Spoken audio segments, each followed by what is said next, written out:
So hello everybody and welcome to another edition of Curbal Tech News.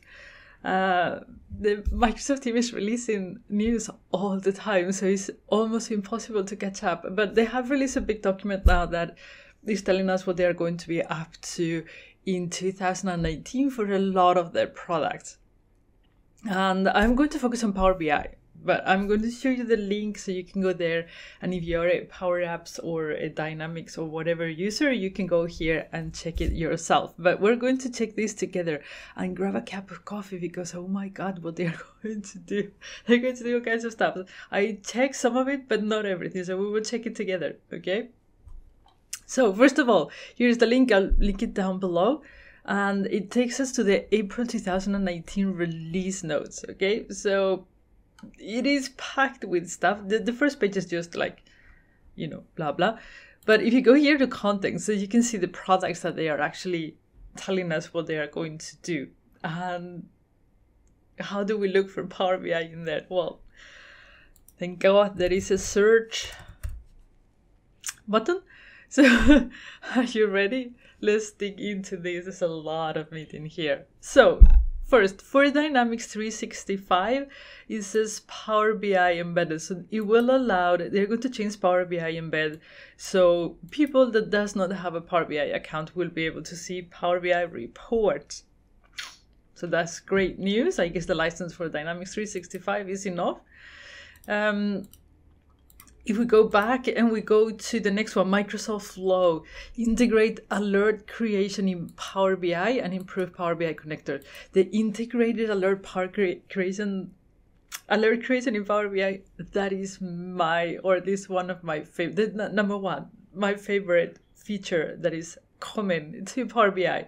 So what this does is they're integrating Power BI, the Flow into Power BI to be able to create alerts. And not only hopefully will you be able to create better alerts, today is just numbers, but also it triggers things. So it allows, for example, you can say, okay, our KPI is showing that we have an increase in sales. So create an action in Teams for people to go and check it out and see what's up and see if we can replicate it somewhere else. Okay, so it actually can send the triggers to other Microsoft products to do things. So this is fantastic. So the big thumbs up to that. Love it. And then we have improved the Power BI connector. I haven't used the Power BI connector on Flow, so I don't know what was up with that. But they say that first you can trigger a refresh. You couldn't before. And then you can perform a query against the Power BI dataset, so you can use the results later. So you can use data in Power BI to do something in Flow. I guess that is connected to the alerts. Love it. Really good. Thumbs up. I can't wait for these.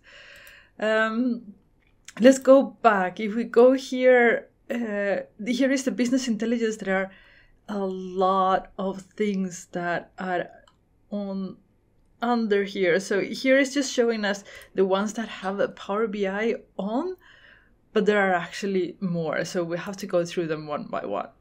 So here is Business Intelligence, Power BI Desktop, connector for LinkedIn Sales Navigation. Yay! There hasn't been a connector for LinkedIn. People have asked about it. Now Microsoft owns LinkedIn, so guess what? There's a connector. Fantastic. Improved relationship view. This has been already shipped. And this is the new relationship pane. So hopefully that it will be that it's in beta, because I hate this out of beta, because I really don't like to have the two tabs for relationships. I mean, the other one is good enough. Just go for it. Dare to change. We dare with you. So here it explains the folders and blah, blah, blah. We've already seen that. Moving on, we have a new filter experience. We've seen that is the panel that comes, you know, the shows, and they are going to add a few things that maybe are not there, like possibility to search on fields and all kinds of stuff. Again, the link is down below so you can see if you're very interested in just that topic. It's so much that we need to go through. We have a drill between Power BI reports. So you know this drill through experience where you are in a visual and you can say, okay, take me to the tab where there is customers and I want to see everything there. Well, now you can drill to another Power BI report. I'm guessing this is on Power BI desktop. That's so wild. How are they going to do that? Anyhow, looking forward to that. Really good. Let's see. What else? We have expression-based formatting, and this is basically conditional formatting for text. Coming. Good. I've missed that a lot. Performance analyzer for reports. This is a nice one. So this is like a DAX studio built in Power BI. So it will tell you which of your queries are slow. I mean, this is my second favorite. Like, so good, so good. It's good to make us aware of how bad our DAX code is, actually. But it's good, so we learn. So if we go here to Power BI service, ooh, as you can see, there's a lot of stuff. So Power BI home and global search improved. I don't care for home and search. To be honest, I don't think it's a good experience. I think it just puts stuff in there. I just don't like it, but they are going to add some features to that. But if they are not going to change the actual look and feel, I'm not interested. But go there and check it out if you like that feature. So let's put that down. We go to app navigation. They're going to change the way you can navigate through apps. And I'm guessing that this is the little panel that you can see here, that it will allow you to discover reports easier, which is good because right now it's a mess. Navigating in PowerBI.com, I don't think the experience is good actually. But hey, they'll get there, hopefully. New workspaces. Don't remember what that was. Manage security groups, and they're a new viewer role, so you don't have the ability to modify if you want that, which is good. Get data to specific file locations, make it faster to import reports, that's great. Support for user metrics, support for SharePoint web parts with new workspaces, that's great. Good, good. Some good stuff in there. Let's move on. What else do we have? We have shared and certified datasets. I think this is a good one too. Here's the thing. When you are working in a large organization and everybody is just creating datasets, the data, you don't really know where it comes from. It could come from, the actual database. It could come from a dataset that is old. It could come from anywhere, and you're maybe using your analysis with old data. So here, they're going to allow, to have it certified. I guess certified is a weird word. Maybe I call it like, I don't know, like this is the approved data set, or this is our standard data set, and everything else you can use it, but know that that's not the official numbers. So maybe official data set rather than certified. But this is going to be great. It's going to help a lot of organizations to, understand what data is what. Until something else better come along, which it should come actually. Third-party BI tool connectivity. This is quite cool. This is using Power BI as a data source for consuming data. So for example, I don't know, if you have Tableau or Click or whatever, you can actually use Power BI as a source. How wild is that? Well done, well done. This open Microsoft is cool. Let's see. They say paginated report preview features. So, the ability to paginate reports. And email subscriptions. They will be like, there were some like small things that you could send emails a specific day, support paginated reports, setting filters and parameters. So things like that. They have premium metrics, so they are adding more metrics so you can control your premium subscriptions. It's great. And then metadata translations for analysis services models. I didn't see that before. Power users see dataset fields in their client or in the client language when translations are defined. Okay, so if you translate the fields on analysis services, then the Power BI users will see their local language. This is actually very, very good now that I see it. I didn't see it before. Great job. Like this. Let's see what else. SAP variables, no idea, don't use SAP. Additional Power BI geographic locations. So they are extending the locations where they have the Power BI instances, so they have faster queries. And it was Korea, France, South Africa, and United Arabian. So that is great. If you're located in those countries, you will find faster queries. So we have the service covered. We are going to Power BI Mobile. Oh my God. Business to business support on Power BI Mobile. So it says where you have, supply chains of companies that work with multiple partners. They can distribute and share Power BI apps, dashboards, and reports outside their organization. And the Power BI mobile app will allow external users who received a shared report email to access in the mobile app. Good, thank you. Home. Oh, they're bringing home to the mobile. Okay, good. Report commenting. I guess they are improving how the reporting works, which is great because there is comments already, as far as I know. Portrait orientation in tablet. Fantastic. Okay, Power BI template apps. Did I? Yeah. So self-service builder experience for template apps. So they're going to help you to create those apps. Self-service creation of a Power BI template app in App Source. Power BI tenant admin control and template app customization and personalization. Good.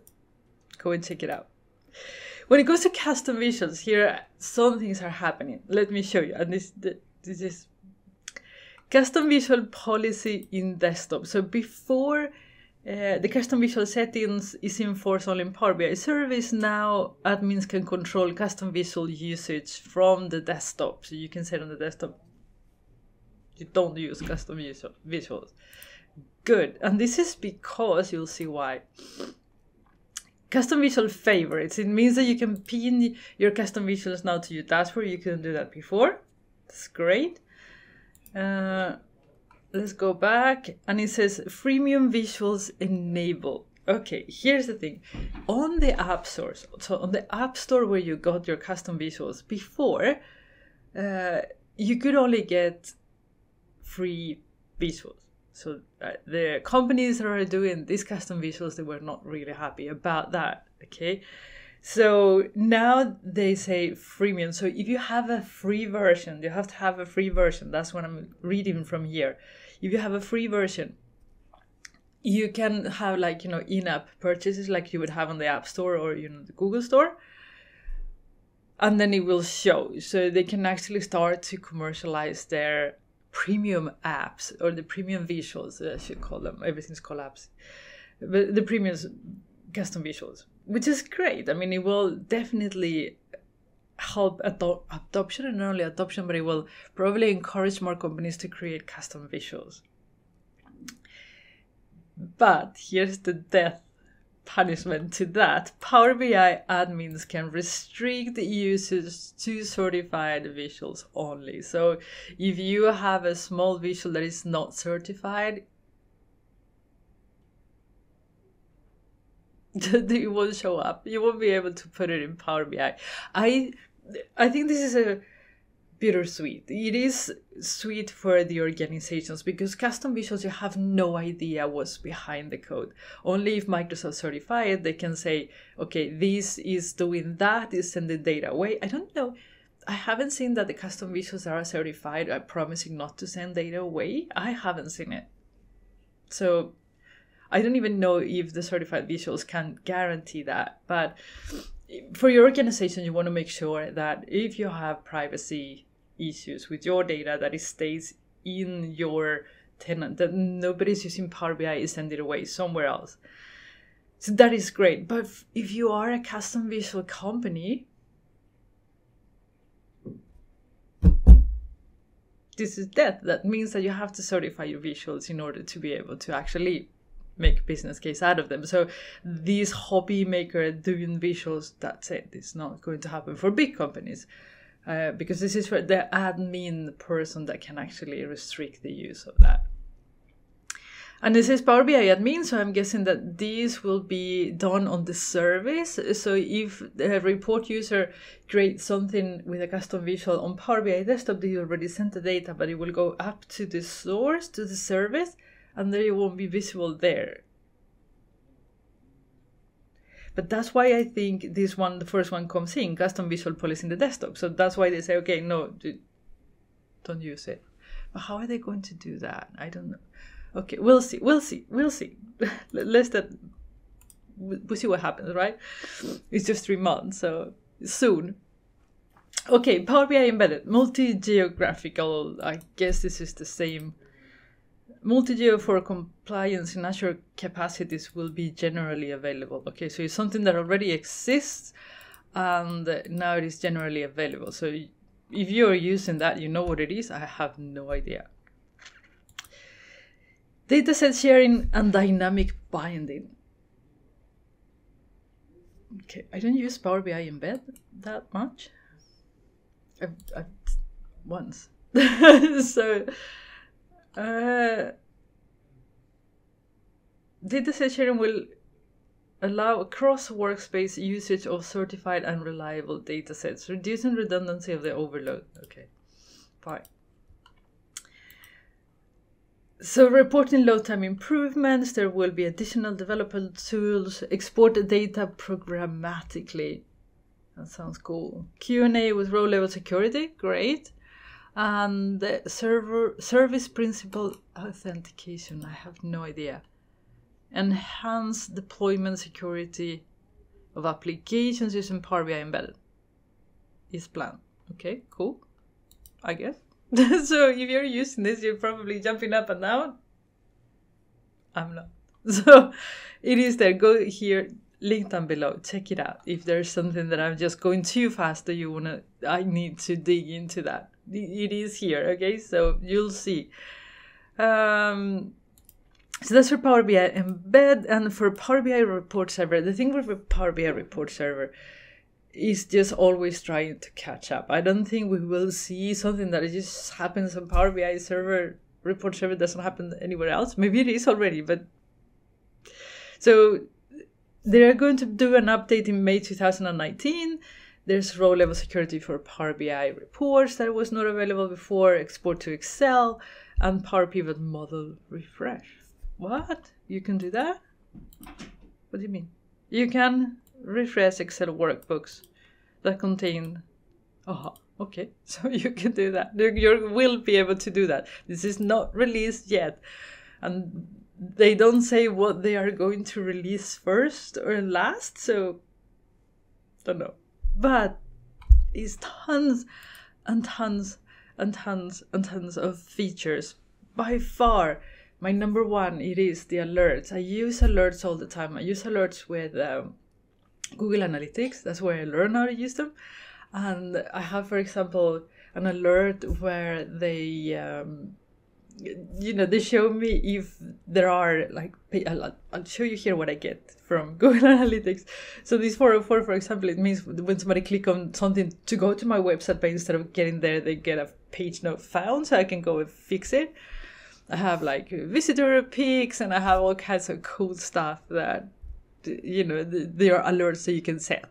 And I'm wishing for something like that on Power BI. That would be fantastic.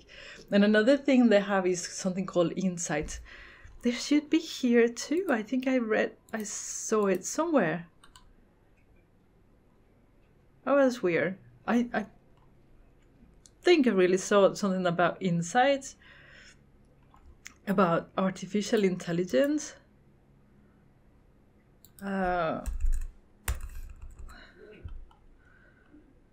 Business intelligence, artificial intelligence.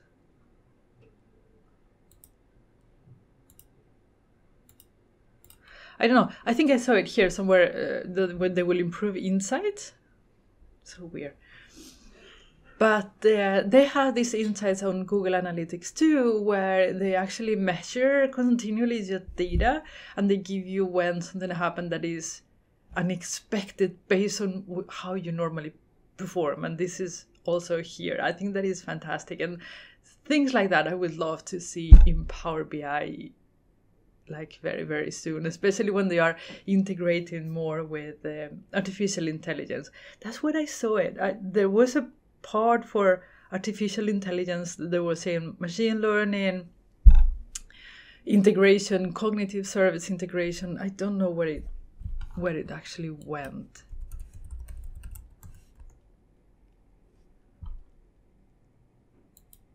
Oh, isn't Power BI service? Oh, I missed an entire thing here. Okay, so here we have Power BI data flows. Power BI data flows for me it's in better. Maybe it isn't better. So there's doing everything possible to catch up, and using already the video about how they are improving already now, the improvements that they made on data flows. And here are some others. Go here and check them out. But here is what I was talking about.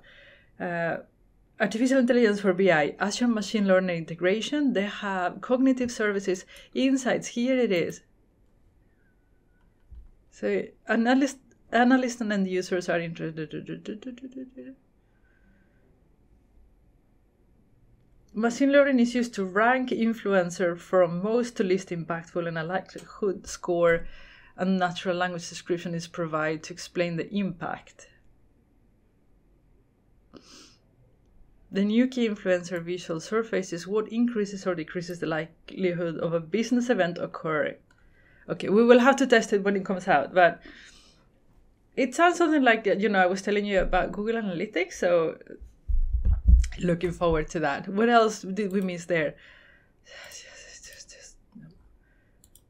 Q&A, auto-suggestions, Q&A did you mean, follow-up questions, and Python support to the service for you Python users. Great. Okay, so this is going to 22 minutes, so I think I've covered everything. Oh, you have bookmarks, personal bookmarks in Power BI service. That's already released, just so you know. But other than that, I think I covered everything for now. So, yeah, what are your favorite features? Again, mine, it has to be alerts, and then the performance tuning, and then this insights thing, and the, i.e. artificial intelligence, machine learning, here's the thing, the cognitive services is just premium. I can't believe they did that. I can't believe, because, cognitive services is a paid service. So why would you put it on the premium? Let us pay. Let us pay and use it. Okay, anyhow, what's your favorite feature? Let me know in the comment box, and I'll see you again on Friday with a very good Tax Fridays, I think. Take care. Bye.